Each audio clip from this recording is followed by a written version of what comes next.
Last వీడియోలో చెప్పినట్లు ఇట్లా మాట్లాడుకున్నారు.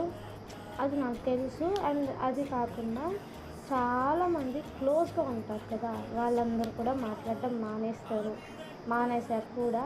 సో, అది కూడా కాకుండా నెక్స్ట్ ఇంకోటేంటి అంటే మనల్ని ముందు పోనిచ్చి వెనకాల మాట్లాడతారు. అలాంటి వాళ్ళకి ఏం చెప్తాను తెలుసా? వాళ్ళకి నా ముందు మాట్లాడే ధైర్యం లేదు. మమ్మల్ని అడిగే ధైర్యం లేదు. కాబట్టే వాళ్ళు అట్లాగా అని చెప్పి కూడా అనుకోవచ్చు. ఇంకోటి ఏంటి అంటే ఫస్టు మనం ఇంకొకరి గురించి మాట్లాడేటప్పుడు మన ఇంట్లో కూడా ఆడపిల్లలు ఉన్నారు. ఈరోజు మనం వాళ్ళ గురించి మాట్లాడుకుంటున్నాం. రేపటి రోజు మన ఇంట్లో వాళ్ళ గురించే మాట్లాడుకుంటారు అనేది కొంచెం కూడా ఆలోచించరేమో.